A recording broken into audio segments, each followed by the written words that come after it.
Hello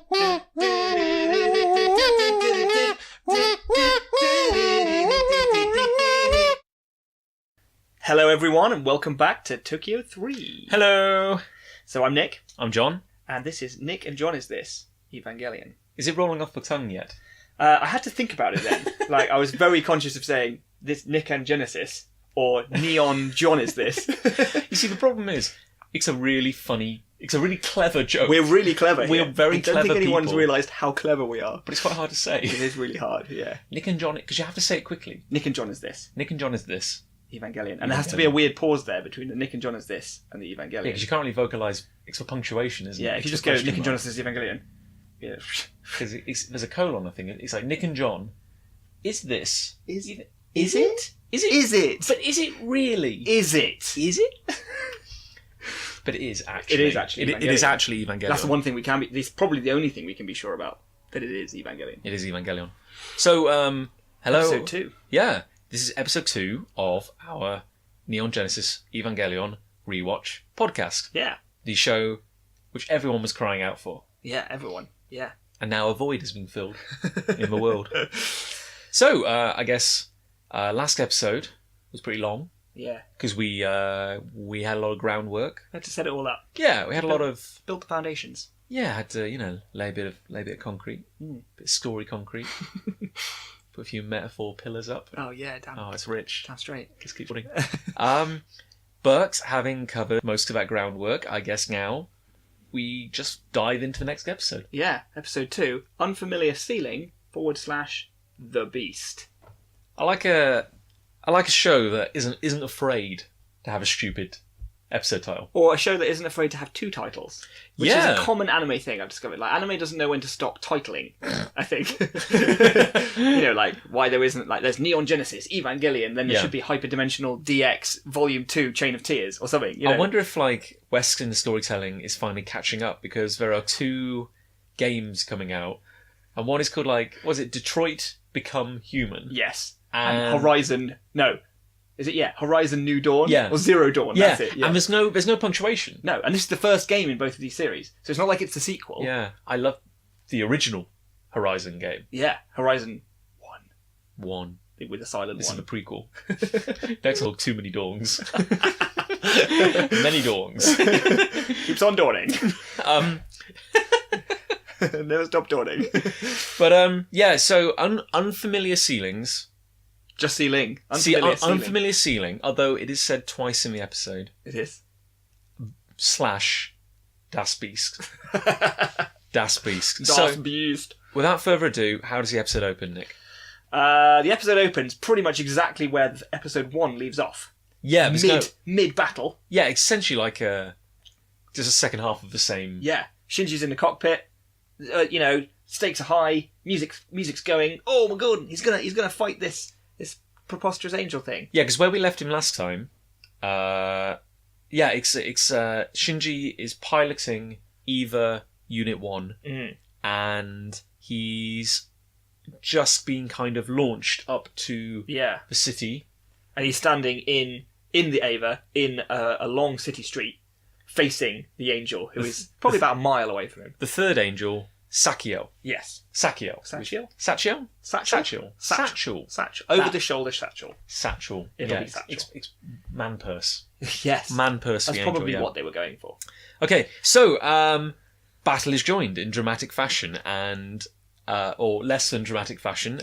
Bear in mind, as we pointed out, Shinji has just got off the bus. Yeah. He's not been in Tokyo 3 for... We could probably work it out. He's probably been here for a couple of hours. Yeah, because the angel was blowing up stuff. Yeah. They had to... race away from it in the car, go down into the geofront, have a little chat with his dad, which wasn't a particularly great reunion, and then Dad said, get in the robot. He was like, no, actually, yeah, okay. Got in the robot, launched up to the sky, and battle begins. That's 2 hours, I reckon. Yeah, and he's put in the cockpit of this massive 300-foot tall walking death robot thing with no training. No. Bear in mind, this is a kid who isn't old enough to drive. Yes. And, bless him, he doesn't seem especially happy. Maybe he's never even had a Game Boy.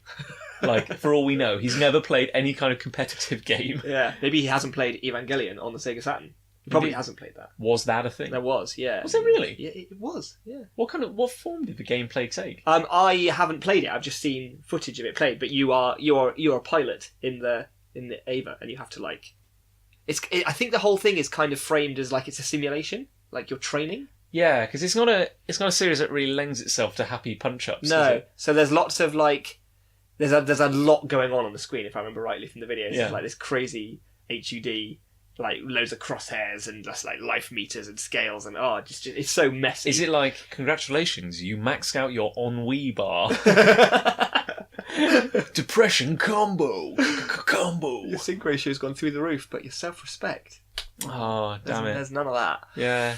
No, it's like, you defeated the angel. You also cooked a lovely dinner, but your dad did not approve. But yeah, battle. Sorry, Eva versus Eva Unit 1, amazing giant purple robot versus Angel. This is the moment foretold in prophecy, according to the Dead Sea Scrolls and everything. This is going to be epic. It's going to be epic. What happens?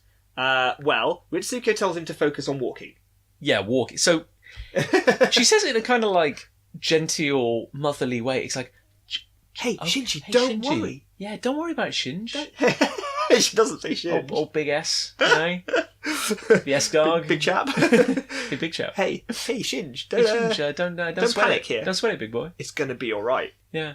It's not like the whole Tokyo 3 / the bear in world mind, hangs in the balance here. Apparently, the stakes are so high that they've put an untrained, emotionally damaged 14-year-old in a vehicle he's only seen 10 minutes before. Yeah. And we're like, hey, just focus on walking. Hey, yeah. As if walking would be an achievement. And then like black belt level martial arts, that can come a minute or two after that. Yeah, it's like, you don't beat down a giant alien monster until you can walk. Yeah. That's how the old adage goes. Yeah. So she says that, and he manages, and this is another thing, like, I don't even know how the controls work. It does seem to have this sort of kind of psychic connection, like telepathic connection with him. Yeah. But he's got two handles. It's not like you've got like leg and hand paddles. Exactly. Just imagine if you were sat in there, right, and you got your hands on both of the paddles, or whatever you want to call them, and then Ritsuko goes helpfully, hey, Shinji, just focus on walking. Okay. With my hand. With what? Are there pedals? I'm in a very comfy chair. Yeah. I should point out, but do I think about walking? Do you want to tell me something? Is there an instruction manual? I mean, it's not like Pacific Rim where, it's a proper like what's it called, haptic interface kind of thing. These sort of steppy things. Yeah, right? Yeah. No, it's not like that. No, you just got two handles. Yeah, and not even there may be some triggers in there, but so my first reaction would probably be to like pull on things. Like that's just start yanking. Sorry, yeah. It's a visual. It's not really a visual medium, but I'm just saying. But right now we're both yanking our punching arms vigorously. Yeah, and who knows what that might do? That could launch an entire silo of nuclear weaponry from my shoulders. And as far as Shinji is aware, this thing is armed with nuclear weapons. Yeah. No one's told him anything. It's insane.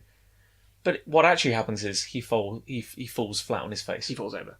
Yeah, crushing. You see, like he takes one step. He does take one step, and you see like a little phone booth next to his foot, just kind of tink. It's going to break. Falls flat on his face, and then the angel jumps on him. Yeah, I think.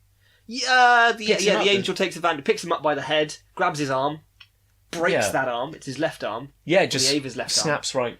And Shinji feels a lot of pain in the cockpit.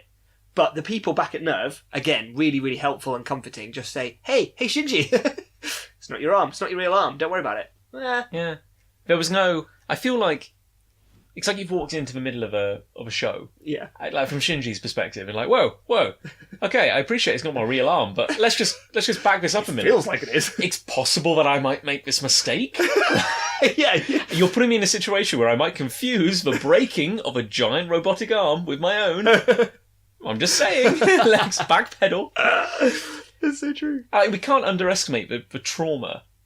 Like, we can't understate the trauma which this poor boy... And he's already damaged, Yeah. We've made a big thing of this, and the show makes a big thing of this. He is not pilot material. No. Oh, and maybe one kind of cool thing is that when the angel breaks Eva Unit 1's arm, it's probably your first indication that the Eva is not just a robot. Yeah, there's a real sense of organic snappings. Because it's floppy Yeah. underneath. It doesn't crack, it just fall off. Definitely, yeah, and it is this episode, of course, as we'll touch on later, that completely reveals that for us later on. But at this point, yeah, so he's made a cock up. He's fallen over on his face. The angel's got him, broken his arm, and when he breaks his arm, you just see like this look of like pure horror on Shinji's face. Yeah, like as if the pain is so intense. Because clearly, unimaginably intense. There is a kind of, while he only has these two handles, there clearly is a kind of psychic connection going on here. Which makes you wonder what the point of the handles some of is the pain. Yeah. But the angel, which of course, as we described, we won't go into it again, but we described in the previous episode, picks Eva Unit 1 up by its face. By its face. It's incredibly strong. And bear in mind, they're both kind of, bigger than most buildings and kind of, towering alongside skyscrapers. Picks up Shinji by the head, or the Eva, and then sort of retractable spike that is lodged within its forearm comes out of its elbow back away from the Ava's head. Like it's charging up. Yeah, and then slots back into the forearm and obviously through the palm of the hand that's holding the Ava by its face. And so therefore this spike is assaulting the Ava's face. Like bam, bam, bam. And like, you're not... And everyone, you've got like this whole command centre kind of viewing it, and we're all like shouting orders and running and screaming, and it's all kind of like the nerve circuits are breaking. Try and recall him. We can't. Disconnect the power. We can't. Launch the entry plug. And you don't hear a thing from Shinji. No. No, at this point we don't actually see. Well, we see a shot of the cockpit view, and the glass, as it were, seems to be breaking. Yeah. From the impacts from this sort of arm spike. It's getting it's like a pile driver. Yeah. And then like the third one goes right through its skull, out the back of its head. So and it's long. Yeah, like there is no doubt this thing just powers right through the Unit 1's head, and then it kicks him away, smashes into a building, slumps down, and you think, oh great, wow, dead. What a kickoff! And his head sags down. And then blood squirts out from both the front of its face and out the back of its head. Just in case there was any doubt, a hole has been drilled right through the head. And then, of course, we're all a bit like, blood? Oh, yeah, excellent point, of course. Yeah. We're used to it now. We know this series, but like... These big men. This robot is bleeding. Yeah. That's a bit weird. That's weird. And then... Cut! Smash cut. Yeah. To a hospital room. Yeah.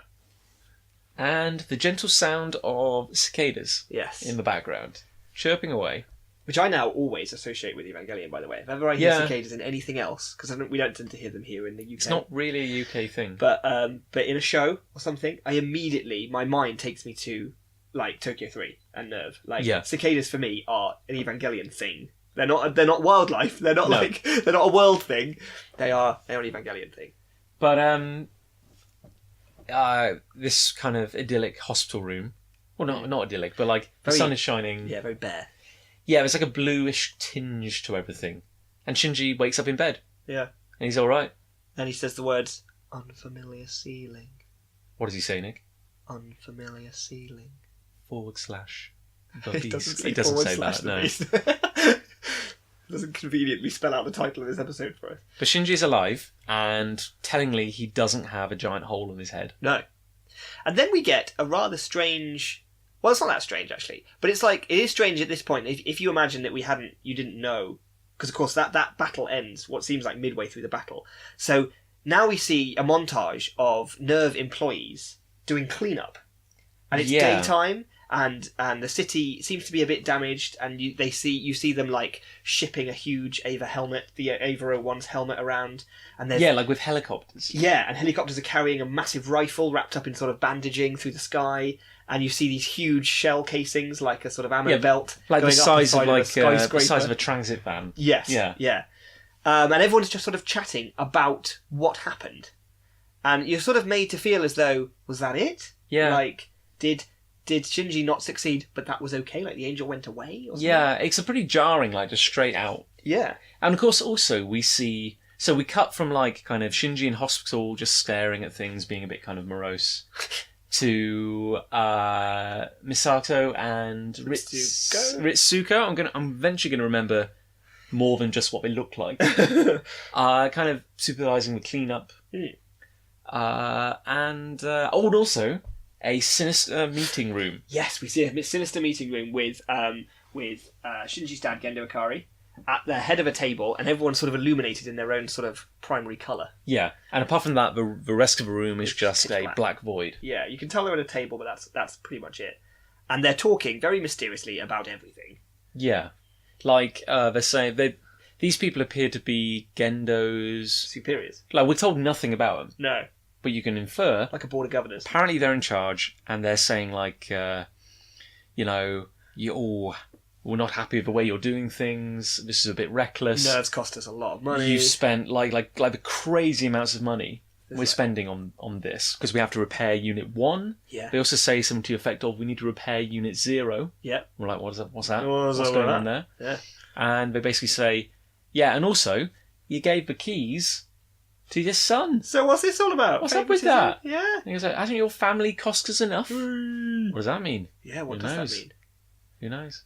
I don't know if I ever know. And they also say, you should make the human instrumentality project your priority. Although in the dub it's called something different. Human enhancement project. Oh yeah, that's a good point, yeah. The human instrumentality project is what the sub calls it. Yeah. And that is a much better phrase. Okay, well let's run with that. Let's run with that. Yeah, so they say you must make the human instrumentality project your priority. Yeah, they even say something to the effect of, these angels aren't a good enough excuse to not focus on the human instrumentality project. So it's like, okay, so the constant impending apocalyptic doom reign of these intergalactic strange creatures is not enough of an excuse apparently not. For whatever this project is. But they say, given how things are going, the human instrumentality project could be the only way for humanity to survive anyway. Yeah. So like, what? So, and then they kind of fade out into blackness. Maybe it's a kind of like holographic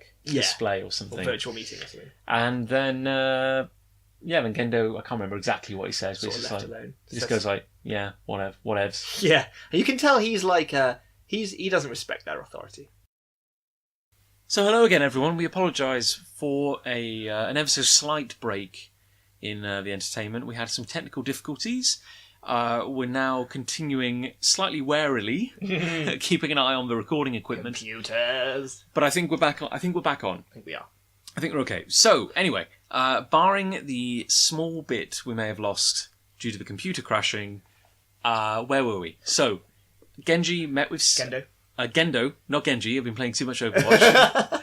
Gendo met with the sinister boardroom people. Yeah. Who are as yet unnamed. And actually in the dub have really odd... Weird voices. Really odd voices. Hello there, Gendo. Sort of voices. You guys say, like, if I was the voice actor called in to do...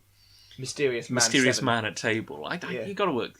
you got to entertain yourself where you can, really. You got to work... It's probably like how you start out as a voice actor, isn't it? It's just like, I'm just going to go crazy. Yeah, you got to build up. Gigs. Yeah, and then the people will come to know me. And then I'll be tortured protagonist. Yes. So we're jumping between these scenes of Gendo in the meeting room, the clean-up in the city, and then eventually Shinji waiting in probably one of the largest, emptiest hospital waiting rooms you could ever possibly see. Much, it looks like an airport waiting lounge. Like an airport terminal, doesn't it? Yeah. And then Katsuragi comes to get him. I'm terrible with names. Misato, there we go. Misato comes and gets him. Yeah. And then they go to a room that looks like it's at the top of the geofront because the whole floor is glass. Yeah. And they can look down over the crazy geofront with all the trees and the pyramids and everything. And when we watched it, what was your response to... I was like, what is this room for? What is that room for?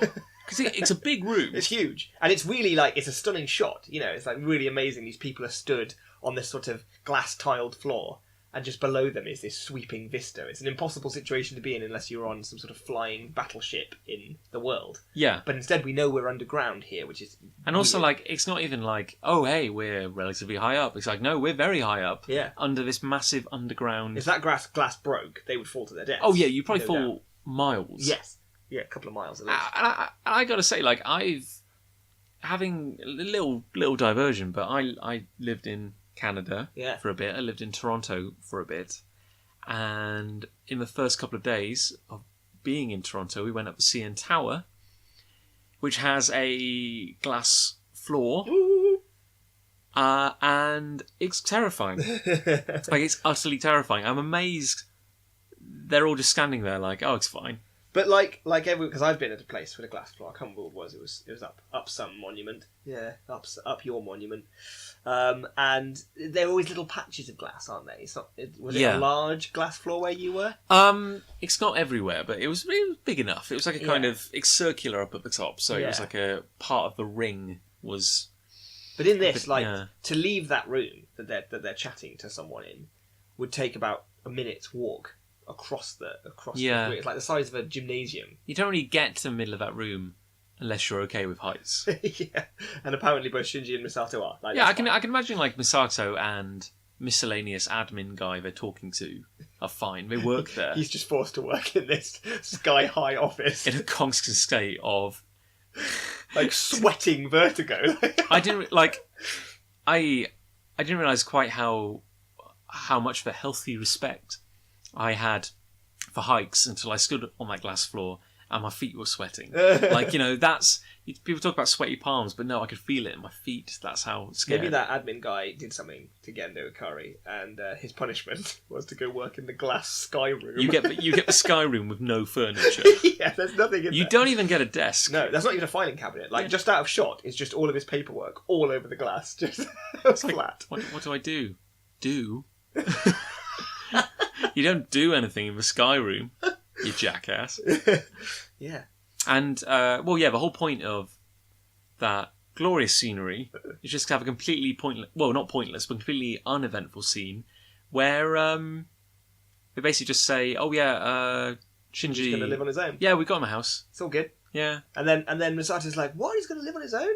And Shinji's like, hey, it's cool, I'm used to living on my own. And then the Shinji rating of the episode just goes up a notch there, because you can tell that's a little cry for help, maybe. Yeah, a tiny little cry for help. And but he's like, yeah, I'm cool. Don't worry about it. Don't worry about me. And then it smash cuts to Misato on the phone, now in a different location, to Ritsuko, her buddy at Nerve, saying, so that's when I decided that he was going to move in with me, and it's okay, it's all official, and it's happening now. And Shinji's just sort of stood in the background. He obviously hasn't been consulted on this. He is moving in with this 18-year-old crazy woman. And again, 18.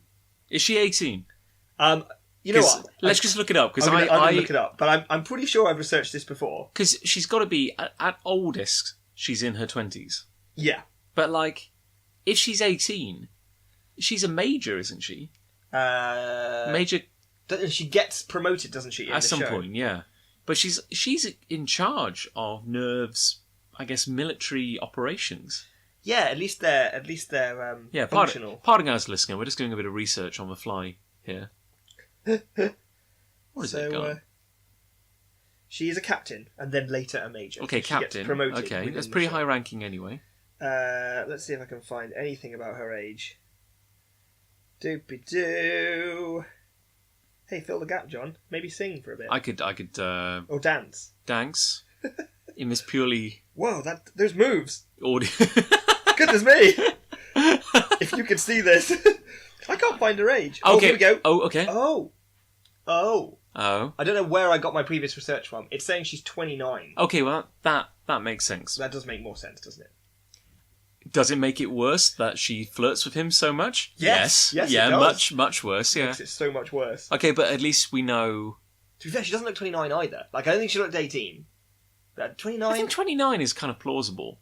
Oh, okay. I mean, it's a little hard to judge ages in anime, I suppose. But, like... Stylized purple eyes. At least 29 kind of indicates that she's been in the military long enough to get promoted to the rank of captain. She's very childish, though, and very immature. Not in her job. Not in her job. Well, no, not entirely. She's very impulsive. In her job. But it's like, this is someone they trusted enough to give the reins, really, of the whole... Of operations. Yeah, of the defence of humanity. Yeah. And, you see her kind of, like, when she does her job, she's very kind of, screaming orders, doesn't, like, never falters, always knows exactly what to do. Yeah. She's pretty resourceful. But then you see her kind of, like, chatting with Ritsuko on occasion... And, she's a bit more kind of pally, a bit more kind of like, you see a more human side of her. She's got these two sides. But then, of course, she says, Shinji, you can come move in with me. Yay! And she makes some wildly inappropriate joke about she promises not to hit on him or anything. The 14-year-old boy in her care. Just putting that out there. Yeah, just put that down. And and then they pick up supplies, they go get groceries. Loads of beer. And it's interesting that, of course, that there are still groceries to buy. Yeah, still convenience stores that allow you to buy things. There's a weird thing, like, life in the city goes on pretty much as normal. Although, of course, this is the first angel incident in 15 years. But post the impact. Post the impact, yeah. So it's not like humanity has any reason to be used to this. But according to what I've read about the setting of the story, like, most of the world is either decimated or living underground. Yeah. Tokyo 3 seems to be a difference to the rest of the world. Like, people are living in a city. Yeah. Because it's a super advanced city that can fold away. But of course, we have elements of that are underground, the geofront. But, there was also, they made a comment earlier about, PR? Kind of like... Nerve has a PR division. Yeah, and I can't remember... In order to spin what happened about the angels... Because Seele were talking about it, weren't they, in the conference? Yeah, Seele being the sinister... Yeah, at this point we don't know this. Yeah, we don't actually know they're called Seele, but yeah, they are the sinister people who control Nerve. Yeah. I can't remember exactly what they were spinning. No, what were they spinning? Like, angels attacked, they're like giant aliens. And by the way, they exist. Yeah, I think it was just that. I think it was just angels attacking. Let's give them something to do. I don't know what they were hiding. There's not really anything to hide. Well, it was alluded that it was to stop mass panic, but I don't know why that would matter anyway. But everyone seemed fairly calm. Yeah. There was a couple of other people in the grocery shop. Yeah, they were just buying their goods. And then, so what do they stock up on? Beer. Yes. Lots of beer. Loads of beer. Bit more beer. Some beer. Also some beer. There was beer as well. Was there beer? No. Oh. What were they drinking? Beer. Oh, right, beer, yeah. And snacks. And they drive back to Misato's apartment. She invites Shinji in. She said, "This is your home now. We're gonna have a party," and it's a dive. It's a trashy apartment full of rubbish and beer cans and takeaway.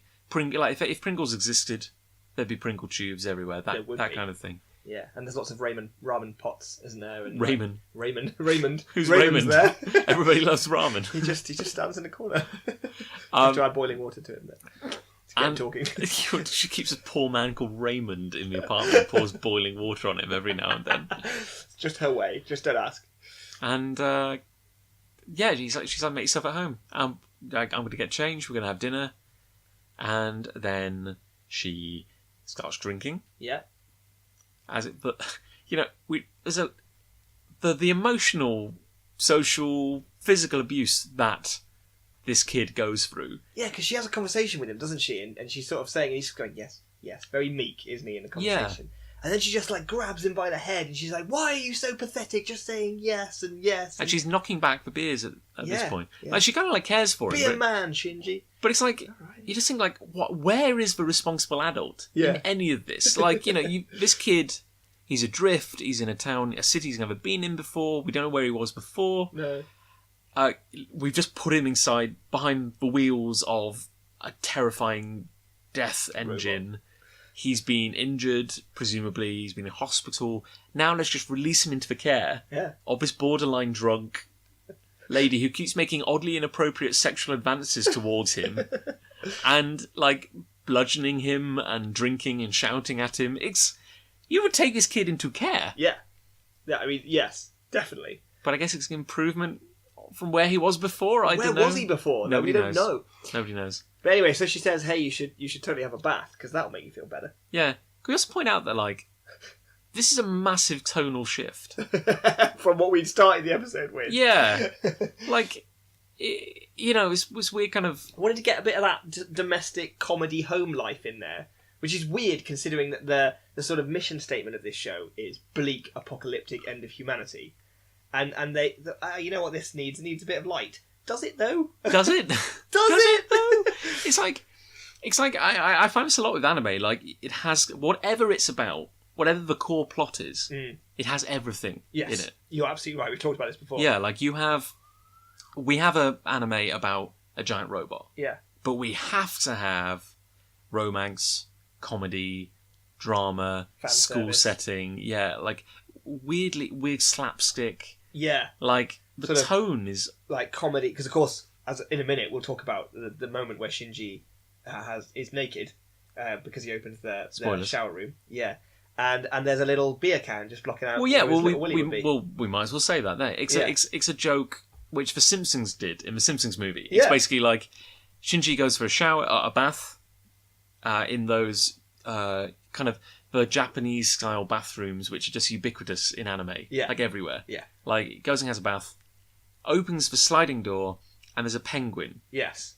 Pen. Penguin. We'll talk about the penguin in a minute. Okay, so he's startled by the penguin, and he runs kind of screaming into the Living dining room, whatever, and he's just naked. Yeah. Like, And the shot of him is over Misato's shoulder. yes. And there's a beer can in the way of the Classic. It's pure.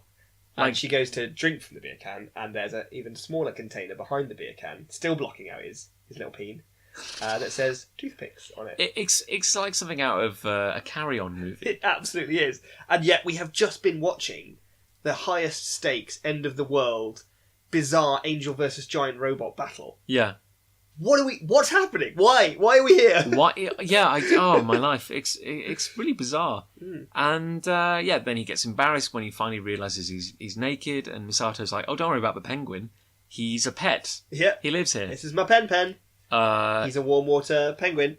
And there's some allusion to the fact that these are a thing that have happened because the world has changed. Like, Yeah. there are these warm water penguins now. Okay, so Misato has 2 refrigerators She does. in her apartment. Or are they freezers? I get the Freezers, feeling they're kind yeah. of freezers, actually. And Shinji's one a- has a little door in it. Yeah, and Shinji's like, "Oh, you have 2 freezers, and this one has a door in it. What's in there?" And she goes, "Oh, he must still be sleeping." You're like, "What?" But But then you see this presumably hyper-intelligent penguin, yeah. and it's like a... He's got a towel around his neck. It's like Yeah. he's just been in a sauna. And it's like one of the penguins with the kind of like frills on their eyebrows. Although apparently there does not seem to be a direct real-world equivalent to the species of penguin that Pen is. No. Like, it's a made-up species. But also, he has a towel around his neck. Yeah, because he's obviously been steaming himself in the bathroom. I guess so, yeah. And Yeah. and he's wearing like a little backpack. He always has He's like got this weird sort of collar that has his name inscribed on it, as though he was some sort of genetic experiment. Okay, that's all we can assume. I know you're right. There is a backpack there. Yes. I see Yeah. that now. Yeah. And he basically just looks at Shinji, and then with a towel around his neck, a penguin with a towel around his neck. He's got this very sort of surly sort of look on his face, doesn't he? It's like, "How dare you interrupt my sauna, you little poo!" And then just waddles back to And his then freezer. Presses a button. Yeah, he next has to that it, little next to claw. the A little freezer claw door. pops out of his. Little claw pops out. It's got wing. retractable claws, which no penguin on Earth has. Yeah. Presses a button. Door slides open. He gives Shinji another look as if to say, "You bug," and then wanders into his little ice house, which we can see for a second has a little deck chair in it, Yeah. where he's been sunning himself in the equivalent of the cold. Door shuts. No more Pen. Shinji's embarrassed about his nudity. And then the scene kind of starts to wrap up, where Shinji goes to bed. Yeah. We see him just lying on his bed, awake, middle of the night, just staring at the ceiling. And what does he say? He says, "John, unfamiliar ceiling." He says it again. He does. He loves it. He's listening to his Walkman, which is something we'll probably come back to many, many times talking about this. Yeah, because that's probably Shinji's main pastime, is I think it's lying his only in friend. lying in the dark, Listening to his Walkman. listening on to his loop. Walkman. And then he starts to remember the battle. Yeah. And we realise, okay, the battle didn't end. Yeah. We just didn't see the end of it. We just jumped ahead in time, and now we're going to see the second half of the fight. Yeah, so it's like, you hear this, you focus on his eyeball, you hear this kind of like pounding as the noises of the flashbacks start coming back, and suddenly we're right back in the action again. Yeah. And The Ava 01 is slumped against the skyscraper. Blood is squirting out of both holes in its face and Yeah. the back of its head. like we're talking like thousands of gallons of blood, like Yeah, like it's a crazy. Olympic swimming pool amount of blood. We're back at the nerve control centre. The nerve centre of nerve. Never thought of that before. And they're all shouting, "We can't connect to it. We can't eject the entry plug. We've lost all contact. We don't even know if the pilot's alive. We've got no vital signs. It's all nothing." gone to heck, basically. They make a very big, clear point that the Ava is destroyed. It's broken. It's useless. There is no way on Earth that it could ever step up. That it could ever fight this back. There's just no way. it can't step to this.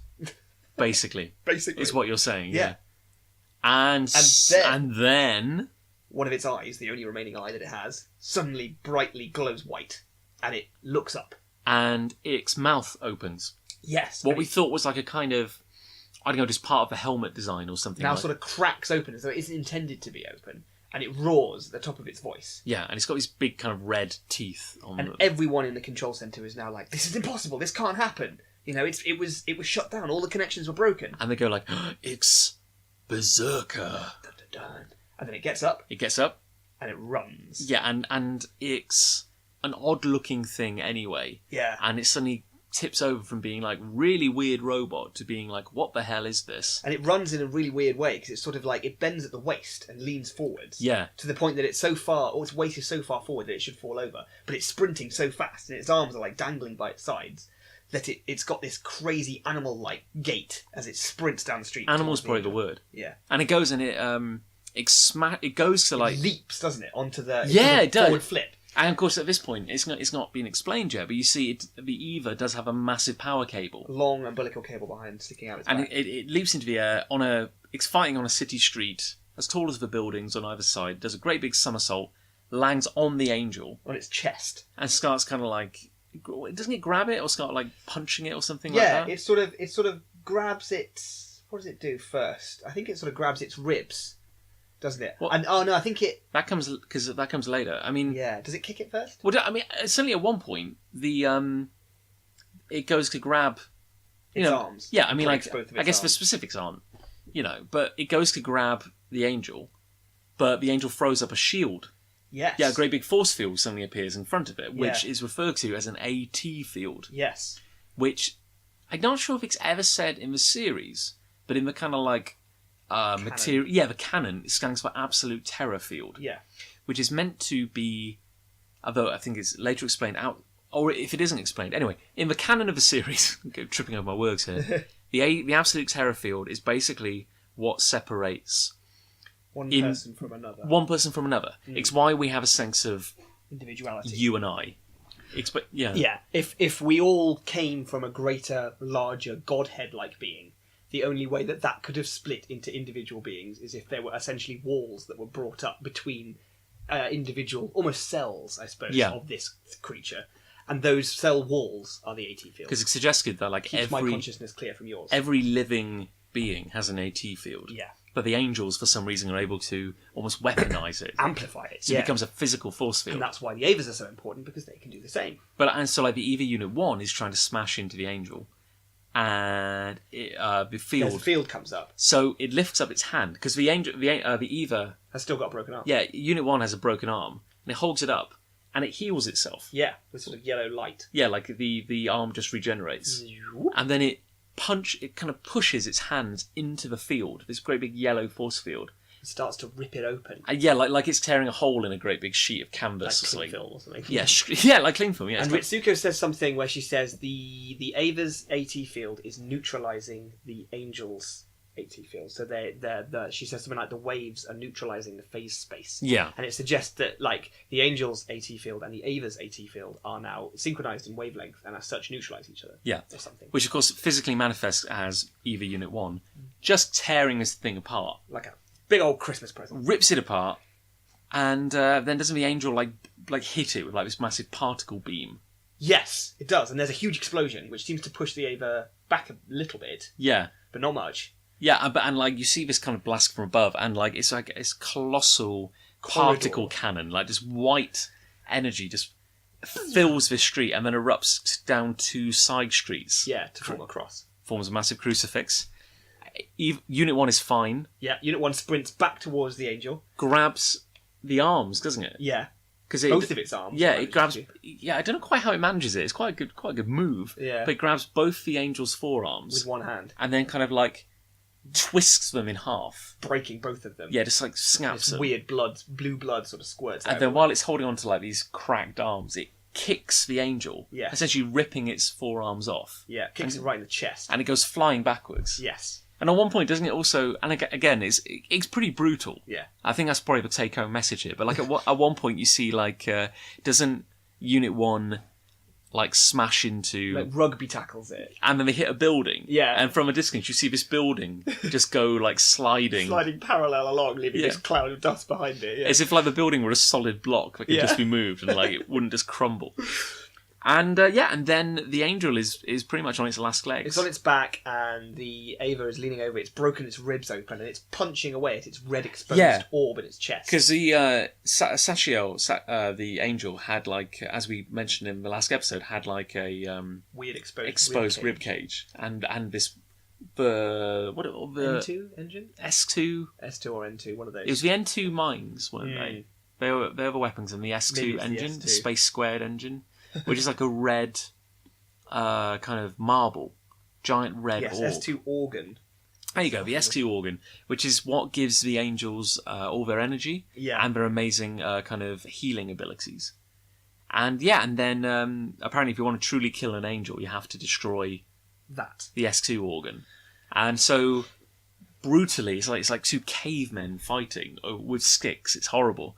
Unit 1 is on top of the angel, rips off its ribs It's just battering. over and over and over again, just pounding a rib down on the Yeah. core. And then you think, oh, it's going to do it. It's cracking. Yeah. And then I think like the angel is kind of like, I think the angel notices it's going to die. yeah, It realises it's lost.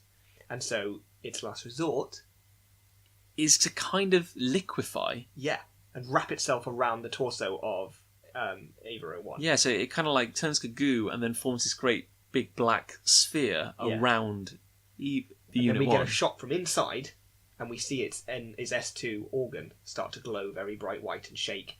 And they, back at the nerve control centre, go, it's going to self-destruct. And then there's an epic explosion, which again shoots into the sky, branches off in two ways, and forms a crystal And like cross the camera pulls right out to the point where we're practically standing on the other side of the bay. of the world. Yeah, and you just see this incredible column of white energy going up into the sky in the shape of a crucifix. Also, how is anything left standing? Like, what we've seen of the cleanup operation implies, like, yeah, maybe a few city blocks got tumbled, but the city is still standing. Yeah. And yeah, based on the size of this explosion. Well, the city had folded away, majoritively. Hadn't That's it? true. Yeah. That's true. But still, the damage done, I mean, it's insane. Like Yeah. all the little street level shops, the kind of shops, in fact, that Masato and Shinji go to buy the beer, they don't fold away. Yeah. It's the big skyscrapers that fold away.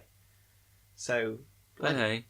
anyway, so there's a huge explosion, and to all intents and purposes, we're now like, oh god, is that the end of Ava 01? Is that the end of Shinji? End of the series. We cut back Could to be, the for all we know. control center, and they're like, what, did it survive? And then we see a sort of inferno around. Yeah, the like a explosion site. real kind of vision of hell. Yeah, and walking from within the smoke and flames is a colossal, unmistakable silhouette of an Ava walking out of it. Yeah, so And it's fine. It It's survived. fine. And everyone back at Nerve is kind of like freaking out. Yeah, Like everyone's like, "Oh my god, this is the this is the true form." true form." And we're like, is it? And we can't really see because it's What a does that silhouette. mean? Yeah. Yeah. But its helmet falls off. Its helmet does fall off because then you sort of see a shot where they're back at base. Yeah, And Ava 01 is now back in a hangar. And Shinji is still in the cockpit, but he seems okay. And the helmet just falls to the ground. We see this shot of the helmet falling, and it's all melted and corroded, Yeah. obviously, from this huge nuclear blast that's gone off. And then we see a shot from Shinji's perspective in the cockpit. yeah. Now this is a shot which always confused me, and you actually went a long way today to explaining how it works, because Shinji in the cockpit is kind of inside the chest. He's physically located in the chest, yes, but his vision is through the eyes. of the Ava. Yeah, so that's not hard to... Yeah, No. not a problem there. But he's standing next to a highly reflective skyscraper. He is. This always confused me. So he's using the side Well, of... that's why he isn't back in the hangar yet, is he? He's next to a skyscraper, is that right? Yeah, Yeah, okay. yeah, and because it's like... the Eva's just walked out of the flames of hell. Yeah. Its mask has fallen off. So we cut back to Shinji. Who's looking out of his cockpit window. Yeah, the first time we've seen Shinji for a while. Since the Eva Oh, he kind seems of... fine. Yeah, he seems okay. A little bit shocked. But of course, his cockpit windows are actually camera screens. He's actually looking at readouts from a camera. Yeah. and he looks to the right and he sees his own head, as it were, the Ava's head, reflected in the Yeah, skyscraper. I was always confused about this because I assumed like, so what? Like, How is he seeing his own how face? is he? How can he see his own face? Yeah. And he looks, and this is like, I guess we're used to this now because this series is nearly 20 years old. But it's like, I'm guessing this would have been a bit of a shock to. Definitely. Well, it was. I remember when I first watched it, I was like, what? Because it's like it's some utter proof that it isn't a robot. And it's very weird what's underneath the helmet. Like, it isn't a human face either. There's this it's very bald, there's no hair, and it seems to sort of have, like, stripes as though it's, like, sedimentary rock.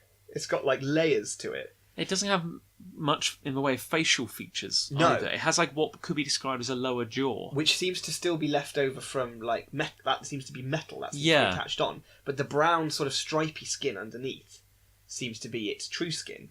Yeah. And it's obviously damaged, and there's, like, a hole where the eye should be, on the sort of side of its head. Yeah. And as Shinji watches the reflection of his own, essentially, Ava's head, the eye sort of heals itself and bubbles and grows in this cavity. It's kind of like this weird, like, almost like a cancerous kind of bubbling of flesh. Yeah, and then it's flat, and then a slit appears, and it opens like an eye, and it's this green eye stares right back at Shinji.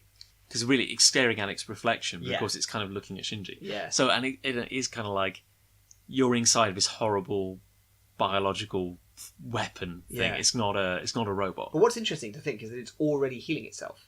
So Hmm. it's capable of that, which, because you've got to wonder, Yeah. haven't you? Like, it took a huge amount of damage at the beginning of the fight when Shinji wasn't in control very well, and the spike went straight through its head. That's, like, through its brain, that's through its right eye, and out the back of its skull. Is it already healed from that now?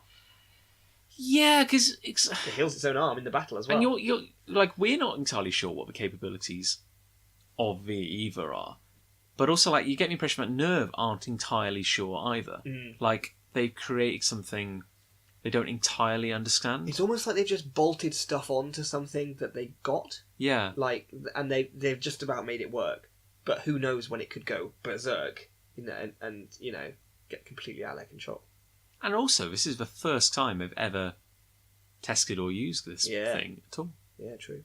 But that's pretty much the end of the episode, I think. It is, and then it turns to black and says to be continued. Yeah. Smash cut to the credits, and Fly me to the moon. another tonal shift.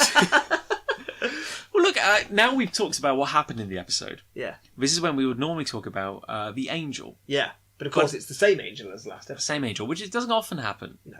But I guess if you're opening a series, you need... Yeah. It was a two-parter, A big really. arc starter, yeah. So, yeah, Sachiel, we barely knew ye. Yeah. But not the most exciting of angels, but had to start somewhere. Yeah.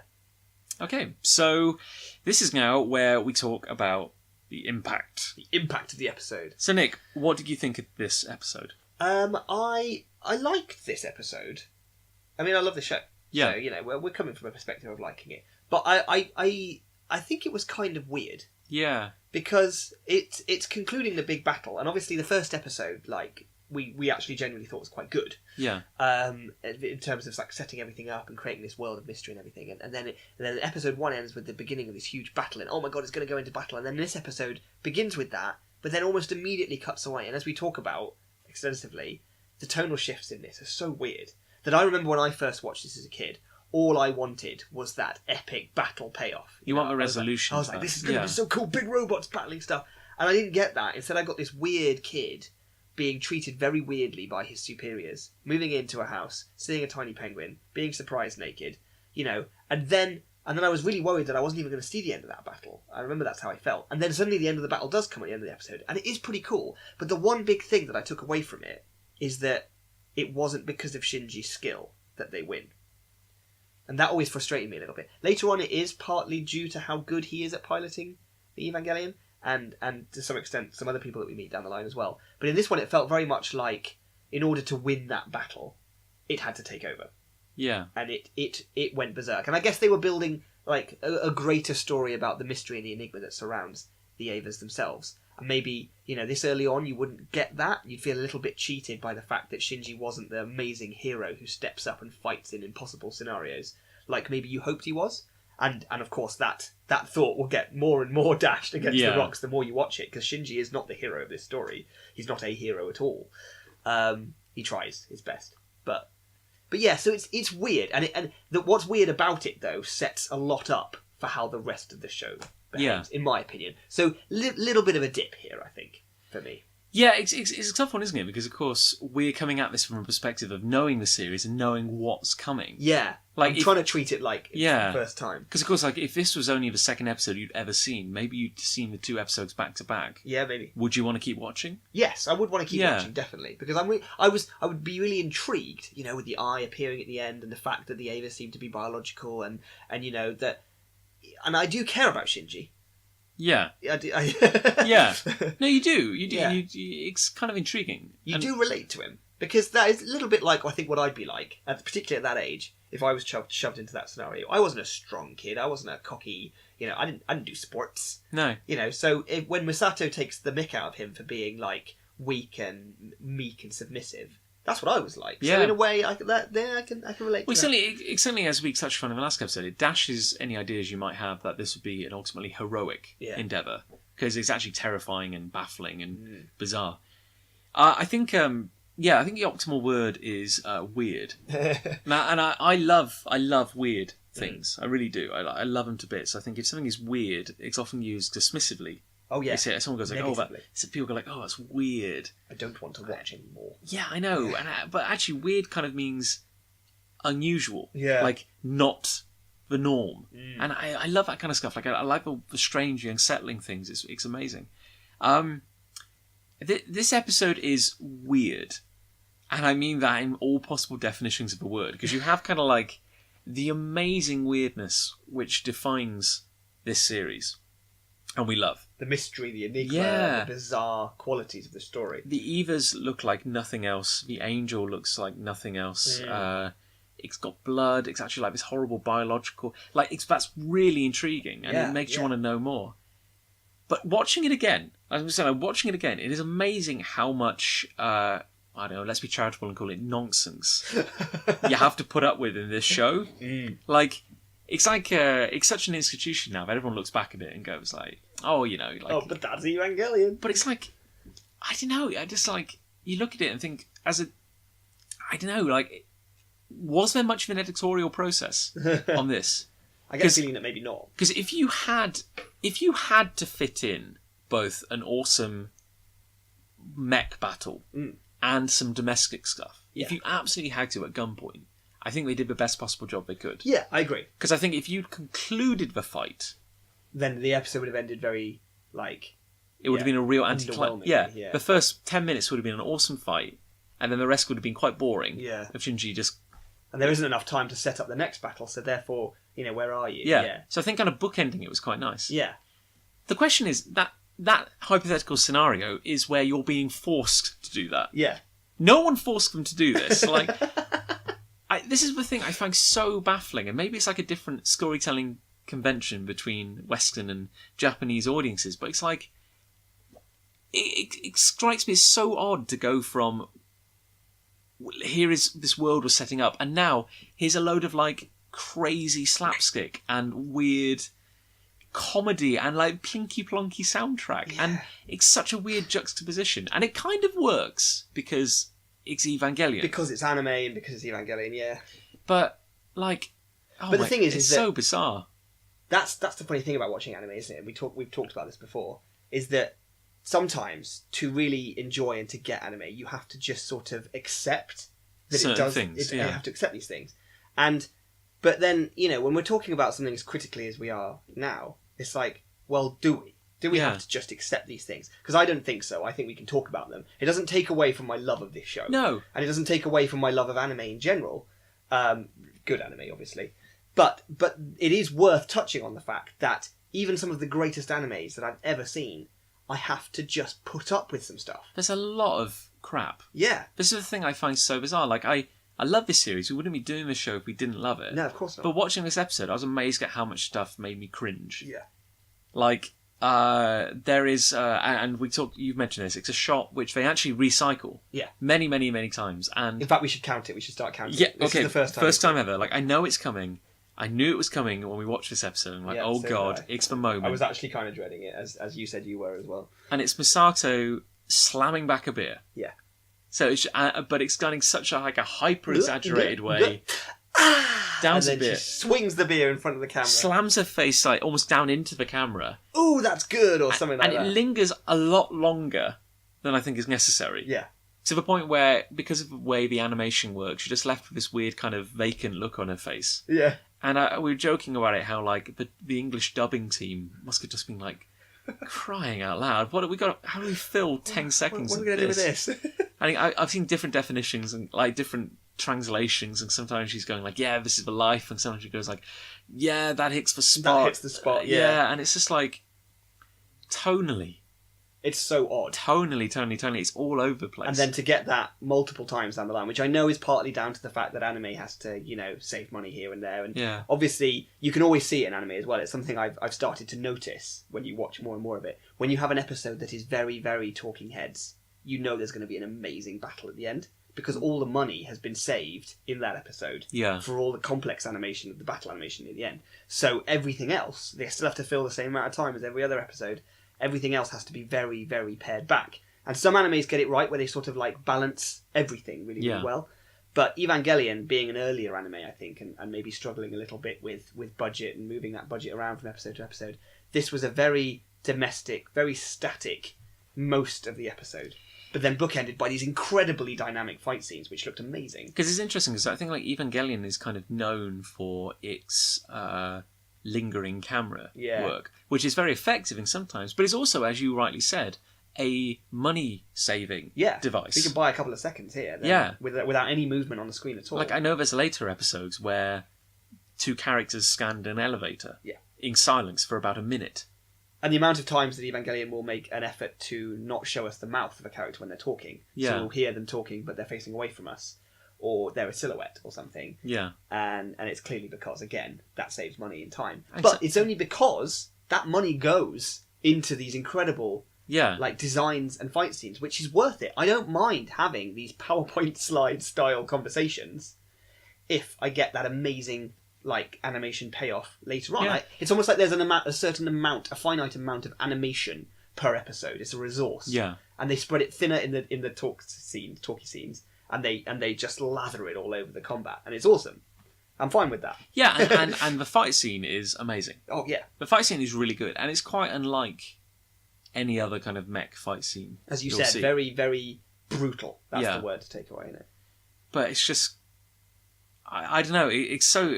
I often compare anime to if you're trying to explain it to someone who's never seen it before, you say, what do you mean, like, how can you describe what anime is like? Surely it's just a medium. It's like, how would you describe to someone what cinema is like, or what a book is like? Yeah. Every book is different. But in anime, there do appear to be certain conventions which are always there. Absolutely. And it makes me think of, like, a pantomime. You're absolutely right, I think. I think this is one of the coolest ways I've ever heard it put.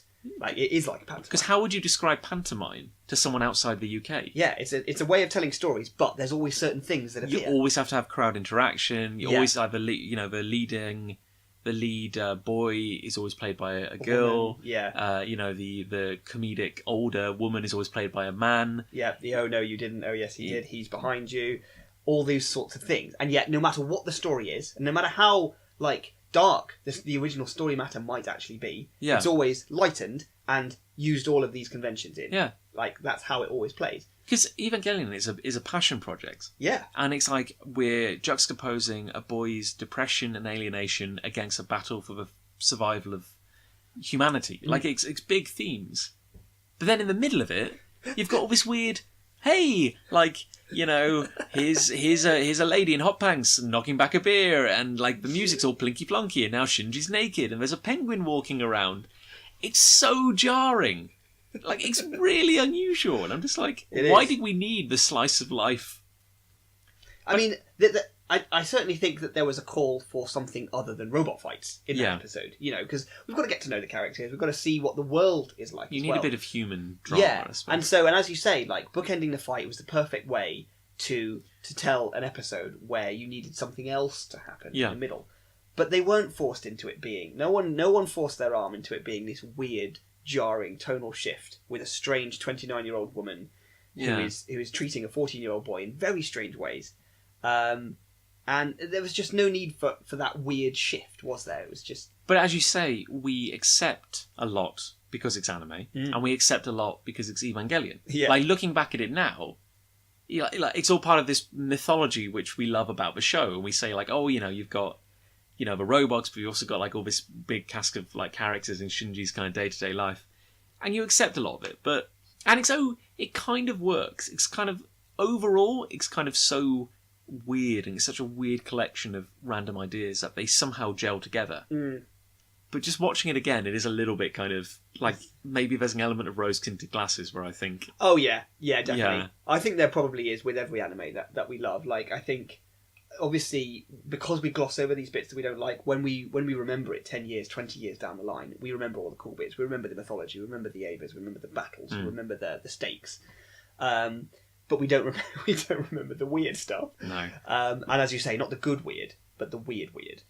The unnecessarily weird. I'm always reminded of something in the Mr. Plinkett reviews of the Star Wars prequels, where he's explaining tone, which I think is really interesting. He says, like, you wouldn't have a custard pie fight in the middle of The Godfather. No. And he said, and you wouldn't have, like, a violent assault scene in the middle of a Disney movie. No.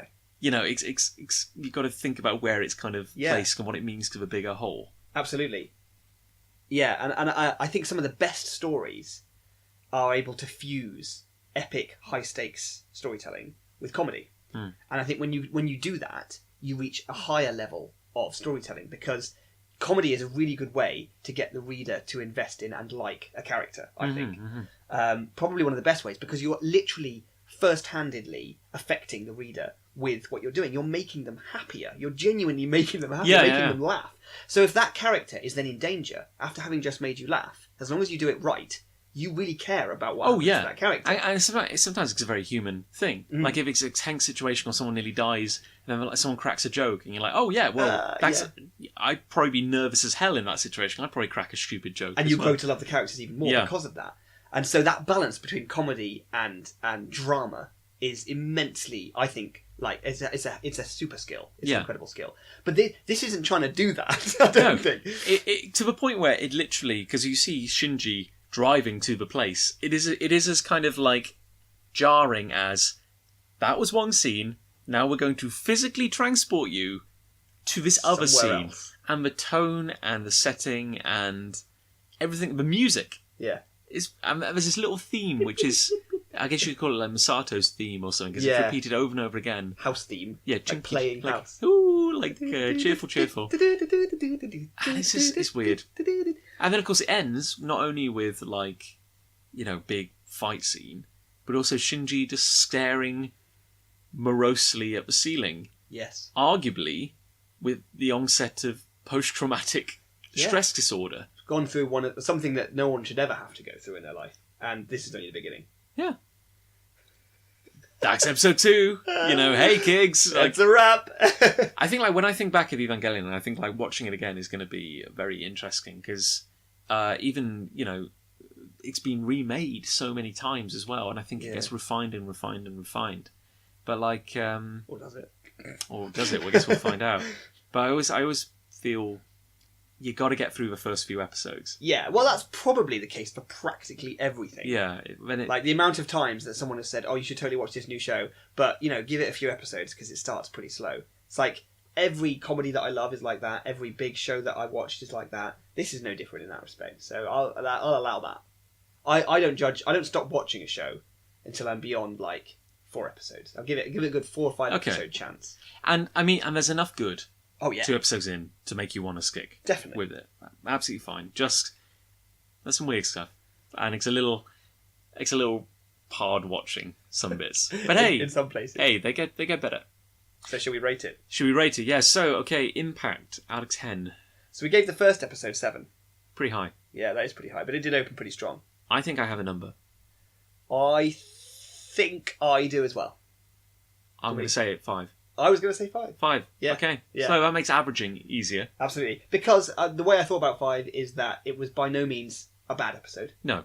And I think in terms of what I can remember and now, like, being reminded of it and what I can expect, this is probably quite middle of the road for the tonal shifts and the weirdness. I think. So that's fine. But I guess our would you say like the first and second episodes are meant to be taken as one?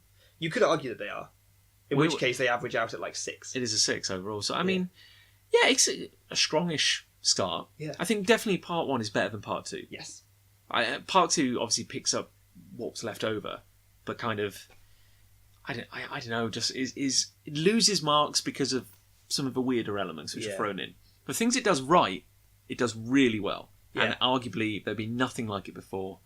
Not many things like it since. It was weird and wonderful and shocking to look at. It's very cool. And then there's also some weird nonsense thrown in on top of that, which just seems completely superfluous. Yeah. But hey, so that's the impact. Let's talk about Shinji. Yeah, so the Shinji rating. Yeah, how we rate every episode both on its impact and also how Shinji is Shinji. Yeah. Where 1 Shinji is a perfectly well-adjusted human being. Yeah. And 10 Shinjis is full-blown Shinji Ikari, like the most detached, damaged person you can imagine. Okay, well we said 3 for the first one, didn't we? Yeah. I think I've got a number. I'm worried about being predictable, but I think I have. Okay, I think 4.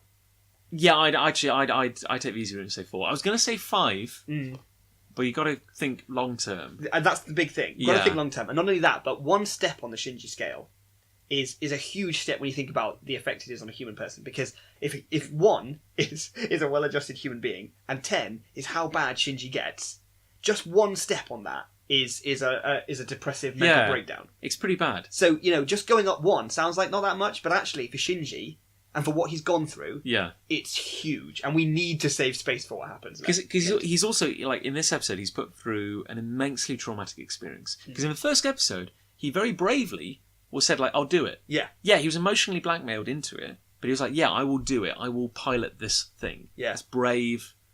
He went for it. We have a lot of shots of him staring at things and looking a bit morose and being quite submissive in this one. Okay, he's put through immense trauma because he feels like the physical pain that the Eva is put through. Yeah.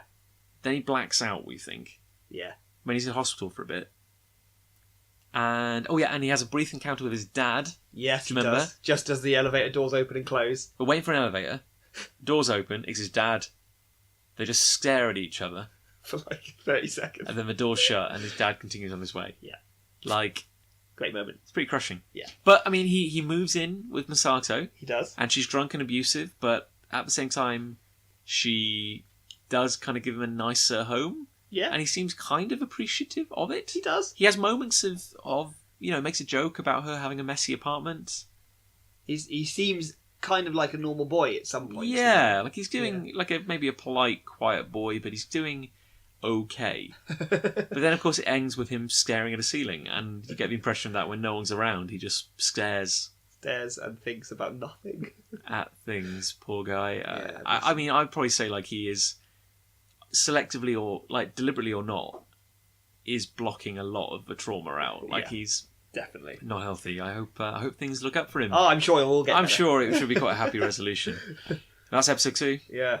So, unless you have anything you'd like to add, I think that's covered it. Cool. So, thank you for listening, everyone, and join us for next episode. And do you want to do the sign off or? What is the sign off? Okay, I'll do the sign off. You then. do the sign off, John. So, thank you for listening, everyone, and remember, however bad your life may be, you could always be Shinji Ikari. This podcast, and others like it, is made possible thanks to our wonderful backers on Patreon. To support Big Punch Studios as we make comics like Afterlife Inc. and 7 String, games like Sandwich Masters, and podcasts like the one you've just been listening to, head on over to www.patreon.com/Big Punch Studios. For just $5 a month, not only will you help make everything we do a reality, but we'll also send you 4 copies of Big Punch magazine a year. That's over 180 full-colour pages of comic action, featuring Cuckoos, Orb, 99 Swords, and Catamaran, delivered straight to your door. This has been a Big Punch Studios production. For all things Big Punch, be sure to head on over to www.bigpunchstudios.com.